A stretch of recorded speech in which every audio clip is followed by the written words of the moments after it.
Pilipinas, and good evening dito sa Dubai. Pasensya na talaga, hindi ako marunong edit kasi busy ako lagi, lalo na pag madaming trabaho. Ganun talaga ang life. Paano bang mag-move on at mag-let you go sa taong nasaktan ka? Mahirap kasi mag-let go kung di mo kayang tanggapin na wala na siya sa buhay mo.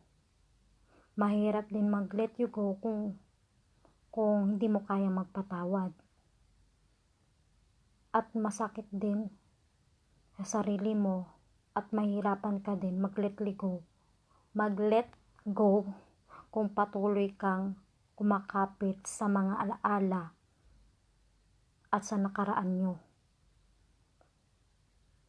At mahirap din mag-let go kung hindi na pwedeng magbalikan kayo. Kasi yung pag-ibig parang baraha lang yan eh. Pwede kang pumili na sarili mo card, love, speed, or diamond.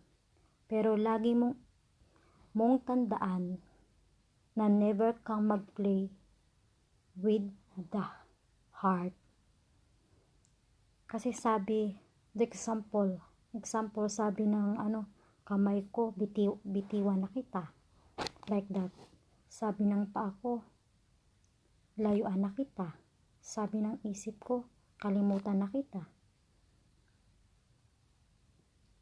Pero bakit itong puso ko sinisigaw na mahal pa rin kita? Yan yung sinasabing love right? Kasi mahirap talagang magmahal at mahirap ding mag-let go kung ang mahal mo ay mahal mo pa rin, di ba? From better and better person. Yung ba yung sinasabi nila na masarap daw magmahal lalo na kung labis-labis na nahulog ng loob mo sa kanya. Pero sabi, masakit daw pag ikaw ay nasaktan, right? Pero okay lang yan. Natural lang yan na masaktan kasi nagmamahal ka eh. Hindi ka naman masasaktan, hindi ka naman nagmamahal eh. Isang bagay lang naman ang sobrang hirap gawin also. Yung mag-move on ka ba? Paano nga ba mag-move on sa taong halos sa kanya mo na naramdaman at sa kanya mo na rin na nalasap or napagtanto na mahal mo siya at yung buong mundo mo umiikot na lang sa kanya? Ang hirap ding isipin na mapupunta lang sa wala lahat ng pinaghirapan nyo at pinagsamahan ninyo, yung mga binuo, yung mga pangarap na isang iglap lang mawawala lang pala.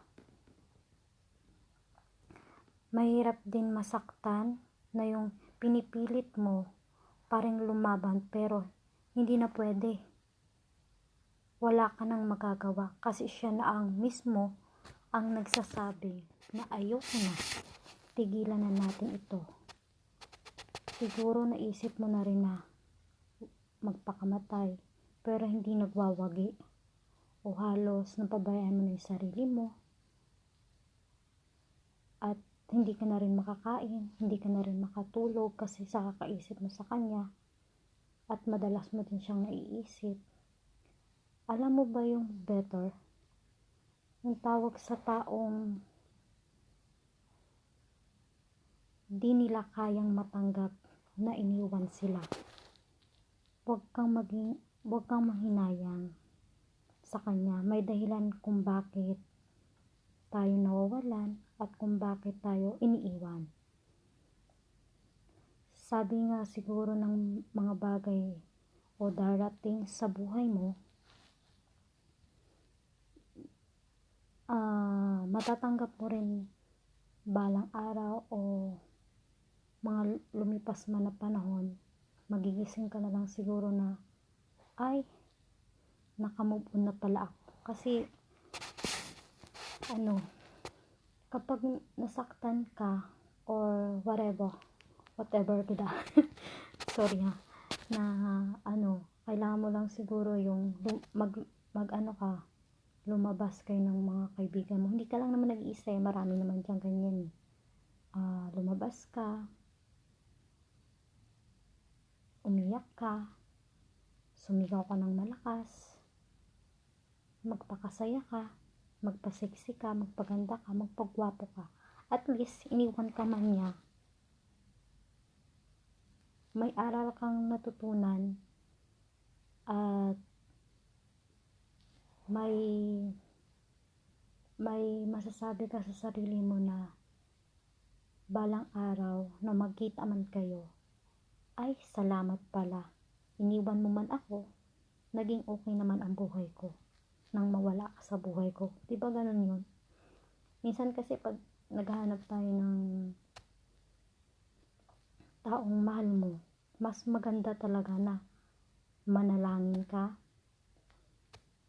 ihiling mo sa taas na makatagpo ka ng taong karapat dapat sa hinihiling mo na makakasama mo sa buhay, na siya na talaga at hindi ka sasaktan at tanggap niya nakaraan mo at tanggap niya kamalian mo.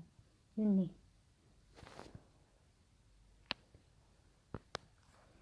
Bye, thank you.